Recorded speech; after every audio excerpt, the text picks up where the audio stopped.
Hello and welcome to Healing with Julie Bishop. In this video, I want to talk to you about how hot will my Clearlight infrared sauna get. As the manager of the saunalife.com for over 5 years, this is a very common question that I'm asked just about every single day. And there really isn't a true concrete number. So I like to give more of a range to any of my potential buyers or people who have already purchased. So we don't make a completely airtight cabin. With that said, there is very little heat that does escape from our saunas. So let's just kind of break it down. There are several different caveats that are involved with how hot will the sauna get. First of all, you have to understand that infrared heat is a dry, gentle heat. It is not meant to get really past that 145, 150 mark. If you are that person who feels like, hey, hot is better and I truly want as hot as I can get, then you would be looking at more of a traditional steam sauna. Now, those saunas will get to around 180 to 200 degrees, but remember, over time, it can burn out your lungs. And then also know that those types of saunas are actually penetrating the air and not your core body. Our bodies actually give off infrared at about 9.4 microns. When babies are born prematurely, there is an infrared lamp that's put over top of them because infrared is safe. If you rub your hands together really quickly, you generate heat. That is actual infrared. So why not get into something that your own body already gives off? So with that said, there are various factors that kind of go into how hot will my sauna get. Number one, you have to look at the area you're located in and obviously where you're placing it. So when I have people say to me, hey, Julie, I live in Alaska and I'm going to place my sauna in a, 58 to 60 degree garage. And I'm not understanding why it's only getting to, 115 or 120. Well, there's your answer. So number one, we want to look at where you're placing it.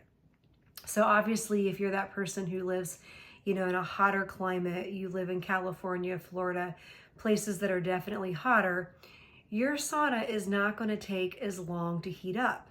And if the ambient temperature around your sauna is already a decent degrees, meaning anywhere from like 70 degrees on, then obviously the sauna will heat up quicker and it will get hotter.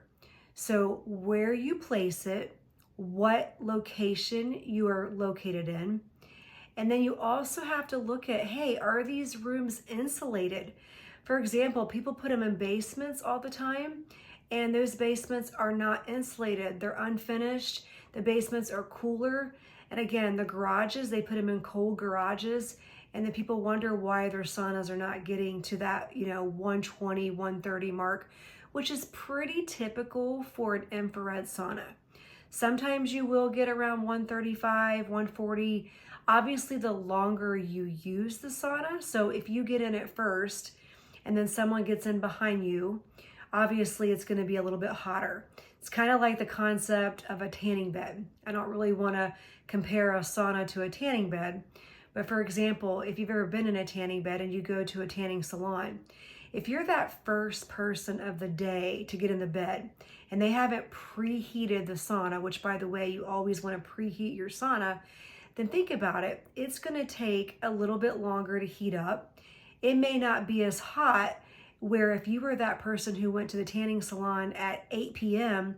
and they already had 50 people ahead of you, then yeah, your bed is going to be very hot.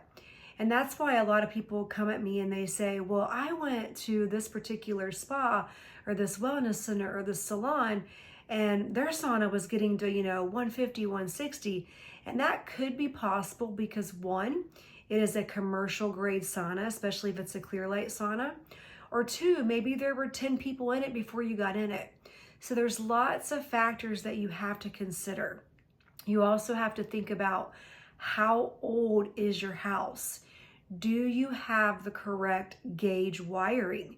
You wouldn't believe all the people who come back and blame me or blame Clearlight as a company and say, it's your sauna. My sauna is only getting to, 110. And then we find out, hey, your house was 100 years old and it doesn't have the correct gauge wiring. There's obviously some wiring that's loose or old that needs to be replaced. So look at those factors too. It's definitely important to not have a concrete number set in your head. Just know that an infrared sauna is going to get around 120 or 130 between those ranges. If you get more than that, then that's completely great and fine. If you're wanting your sauna hotter, then you can always add our extra 300 watt full spectrum heater. It's not the full 500 watt like our normal saunas of our Sanctuary brand, but it's an extra 300 watts that you could add in. And people always say to me, well, how much extra will that give me? And again, I'm not going to ever give a concrete number. I would say anywhere from maybe 10 to 15 degrees, but it still depends on all those other factors that we've already discussed. So just keep in mind that when your sales rep gives you a concrete temperature, that's not always accurate because there's so many things to take into consideration. I hope this video has found you well. Please make sure that you are subscribed to Healing with Julie Bishop, that you like this video, comment below, and check out all my other videos.